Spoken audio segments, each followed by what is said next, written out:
Bismillahirrahmanirrahim. Assalamualaikum warahmatullahi wabarakatuh. Alhamdulillahirrabbilalamin. Hari ini kita masih dijumpakan kembali dalam keadaan sehat walafiat. Pada pertemuan kita hari ini, kita akan bersama-sama mengkaji materi terkait orang tua sebagai dokter pertama bagi anak. Kenapa kita berbicara hal-hal seperti ini? Karena memang pada hakikatnya, posisi adanya orang tua merupakan bagian utama, bagian pertama yang bertanggung jawab atas kesehatan fisik, kesehatan mental, bahkan kecerdasan dan kebahagiaan masa depan anak-anaknya. Karena walau bagaimanapun, besarnya anak-anak akan tergantung pada pola pendidikan orang tuanya seperti apa. Pada saat ini kita akan berbicara bersama terkait yang pertama, kerawanan pada anak usia dini. Dan yang kedua, upaya untuk mengatasi kerawanan apapun yang terjadi pada anak usia dini. Banyak hal yang tidak kita ketahui, bahkan segala sesuatu yang harus kita ketahui itu harus kita alami terlebih dahulu misalnya. Namun, dalam penanganan kerawanan yang terjadi pada anak usia dini, setidaknya kita bisa memahami apa-apa saja yang mungkin terjadi pada anak usia dini dari sisi kesehatan fisiknya, psikisnya, kematangannya, pertumbuhannya, sehingga kita mampu memberikan solusi alternatif untuk mengatasi apapun yang terjadi pada diri anak-anak nanti. Nah, mungkin bagi yang sudah punya anak, bisa sekaligus menerapkan ataupun mengimplementasikan dari apa-apa yang telah kita kaji bersama di hari ini. Kerawanan yang pertama, kita gantungan pada fisik anak yang belum matang. Kematangan fisik anak yang terbatas akan berpengaruh pada rentannya kondisi, situasi, bahkan keselamatan diri anak itu sendiri.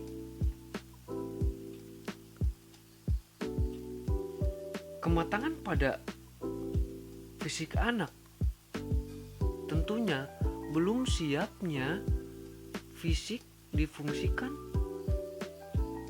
sesuai dengan apapun yang kita inginkan, misalnya berjalan, berlari, loncat, berenang, dan lain sebagainya. Anak usia dini masih terbatas dari kematangan fisiknya. Anak belum bisa berjalan karena fisiknya belum matang. Otot kakinya, tulang kakinya belum matang, sehingga anak tidak bisa menahan badannya sendiri dengan kondisi fisik kakinya yang apa adanya. Jika kita paksakan, maka apa yang terjadi? Akan terjadi kelainan fisik pada diri anak itu sendiri. Kebayang, tulang yang belum matang, kemudian kita paksakan untuk berdiri, bagaikan pohon yang kita paksa untuk melentang. Dalam sekian lama kita diamkan untuk melentang, maka suatu saat nanti ikatan tali untuk lentangan pohon tersebut kita putuskan, maka pohon tersebut akan tetap melentang dan akan sulit kita luruskan kembali. Begitupun dengan fisik anak, dengan tulang anak. Anak belum saatnya berjalan, kita paksakan untuk berjalan, kita berikan media dan lain sebagainya untuk berjalan. Maka ada anak yang kakinya letter O, ada anak yang kakinya letter X. Itu bukan apa-apa, tapi dari akibat belum matangnya fisik anak, tapi sudah dipaksakan untuk berjalan. Nah, kita maknai bersama-sama di sini. Ada akibat, pasti ada sebabnya. Nah, kita pahami bersama, itu salah satu penyebab terjadinya hal tersebut. Anak-anak rentan pada suhu, cahaya, suara, bahkan kebersihan lingkungan. Suhu terlalu dingin, sensori anak akan terganggu. Terlalu panas, sensori anak akan terganggu. Kebisingan sama halnya, karena keterbatasan kemampuan telinga anak untuk mendengar. Dengan batasan disabel sekian, ketika berlebihan, maka akan membahayakan bagi kesehatan telinga anak. Cahaya pun seperti itu. Makanya hati-hati ketika kita foto anak usia dini, bahkan anak balita atau batita, untuk gambar yang bagus kita paksakan menggunakan bleach biasanya. Hati-hati. Bleach kamera untuk anak usia dini itu sangat tidak baik. Kenapa? Karena fungsi dari mata anak masih belum optimal seperti kita. Masih dalam tataran proses mematangkan fungsi matanya. Pupil, retina, dan lain sebagainya yang ada di organ mata. Ketika kita berikan cahaya berlebih, maka akan terganggu fungsi sarafnya. Termasuk kebersihan lingkungan. Jika lingkungan tersebut kurang bersih, maka anak akan rentan gatal, terluka, iritasi, dan lain sebagainya. Itulah anak usia dini. Karena segala sesuatu terjadi di muka bumi ini masih dalam proses penjajakan untuk mencapai pembiasaan diri anak-anak. Suhu membiasakan diri, suara membiasakan diri, cahaya membiasakan diri, termasuk lingkungan, kebersihan, dan lain sebagainya. Ada level-level tertentu yang harus didapatkan terlebih dulu oleh anak-anak. Jangan terburu-buru kita memberikan level 10, tapi level 1-nya belum kita biasakan kepada anak-anak. Berikutnya ada infeksi fisik.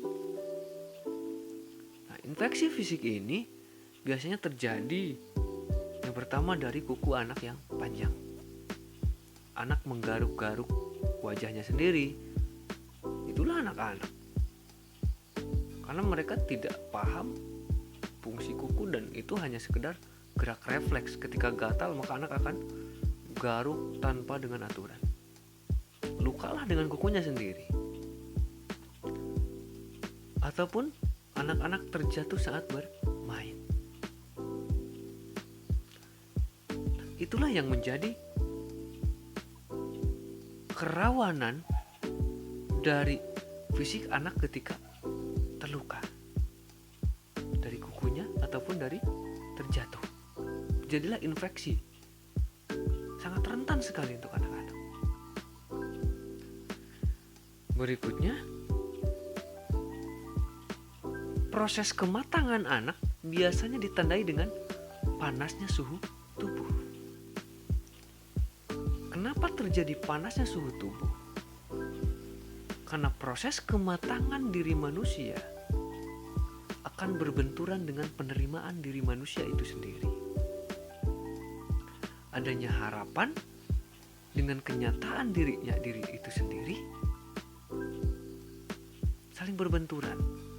Tapi Kematangan tersebut akan terus berupaya untuk membiasakan dirinya. Proses peredaran darah semakin cepat, otak berfungsi semakin intens, tumbuhnya gigi misalnya. Itu hal sepele, gigi tumbuh. Tapi luar biasa prosesnya itu. Anak panas.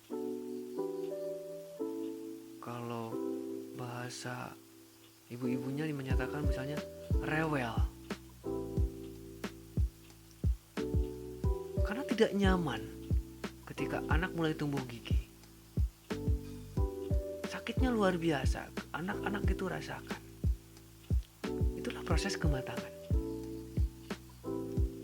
Tapi kita tidak perlu khawatir selagi kondisi anak masih dalam tataran normal.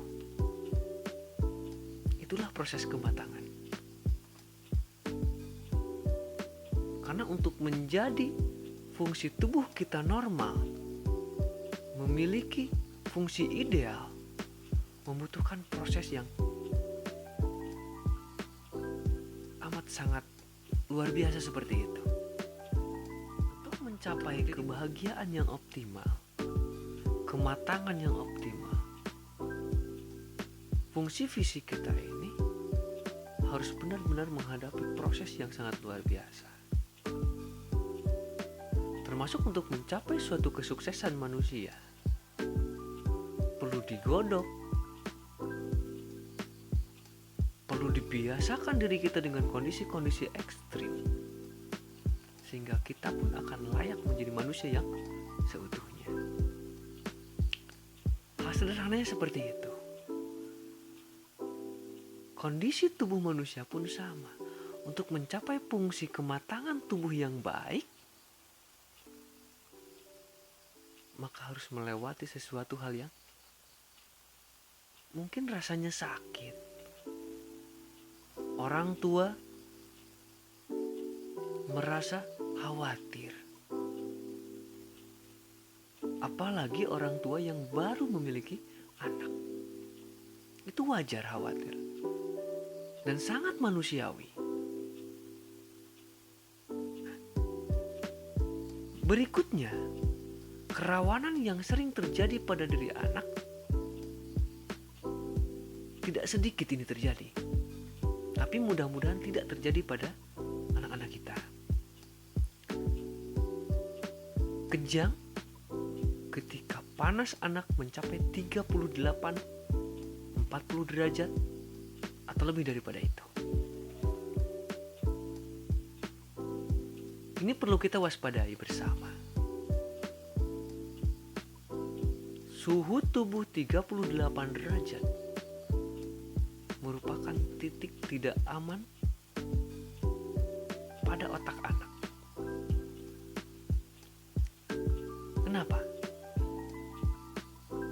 Karena otak anak memiliki batasan pencapaian panas suhu tubuh.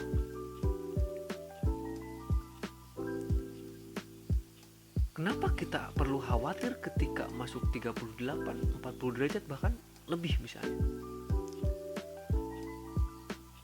Karena ketika kita tidak bisa menangani hal tersebut, cak biar mereka.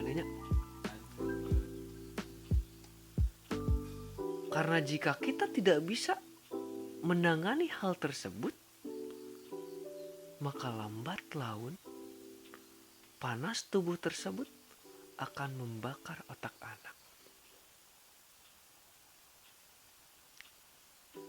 Kita bayangkan, secara logika, kabel ukuran kecil kita alirkan listrik yang besar. Maka apa yang terjadi? Kabel tersebut panas, jika tidak kuat maka akan terbakar dan putus. Kita ambil logikanya seperti itu. Sama halnya dengan listrik dan panas yang terjadi pada tubuh kita, manusia. kita kembali lagi bahwa anak usia dini memiliki fungsi fisik yang terbatas. Kita saja sebagai orang tua, sebagai manusia dewasa, panas suhu tubuh 38 derajat itu sudah tidak nyaman. Sulit berpikir menggunakan otak kita. Otak kita malas sekali digunakan untuk berpikir, bahkan seperti itu. Bayangkan anak-anak usia dini yang masih dalam posisi keterbatasan fungsi fisiknya. Nah, kerawanan tersebut perlu kita persiapkan. Upaya penanganannya seperti apa? Yang pertama, untuk menjaga terjadinya gangguan pada fisik anak, letakkan posisi anak pada posisi yang aman dan nyaman bagi mereka. Misalnya, tempat tidurnya tidak terlalu keras dan tidak terlalu empuk juga. Tapi kasur, bantal, guling, yang terpenting bisa menyesuaikan dengan lekuk tubuh anak.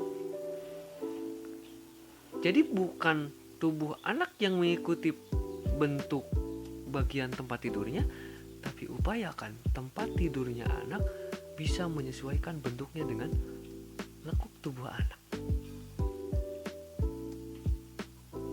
Bukan mencari tempat tidur yang bentuk lekuk anak, tapi tempat tidur yang lenturnya bisa menyesuaikan dengan lekuk tubuh anak.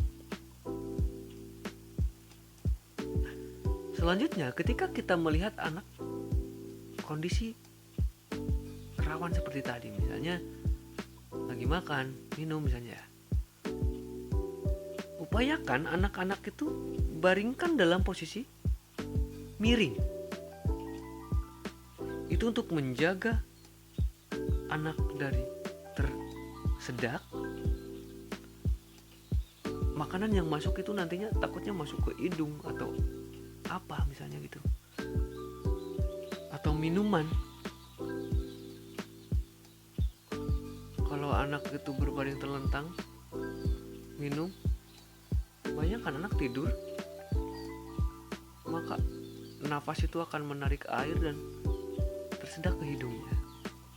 Maka baiknya dimiringkan. Lalu kalau bisa agak diangkat kepalanya, tidak tertidur. Atau ketika kondisi anak kurang enak badannya, dimiringkan supaya anak jika muntah misalnya tidak masuk kembali pada hidungnya, tapi muntahnya tersebut bisa keluar ke samping. Itu sederhananya seperti itu. Berikutnya, jika kondisi anak sedang panas ataupun sedang kejang, jangan memasukkan benda apapun pada mulut anak. Misalnya termometer, karena kita ingin mengukur suhu tubuh. Upayakan ke ketiaknya atau ke lehernya atau ke tempat yang lain ya, yang bisa mengukur suhu tubuh yang paling akurat.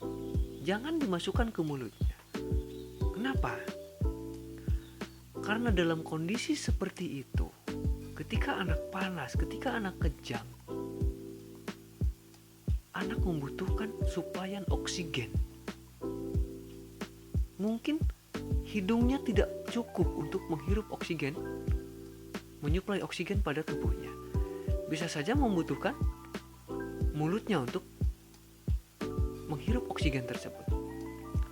Maka dari itu ketika kita sumbat mulutnya dengan memasukkan benda apapun pada mulutnya, maka akan terjadi terjadi sumbatan pada pernapasan anak. Itu tolong kita jaga bersama-sama. Berikutnya, jika kondisi anak panas, segera kompres bagian kening anak, bagian keningnya, dengan air dingin tapi bukan air es. Untuk apa? Untuk menarik suhu panas yang ada di kepala, otak bagian depan ini. Panasnya agar tersalur pada kompresan itu. Maksudnya seperti itu, sederhana sebetulnya.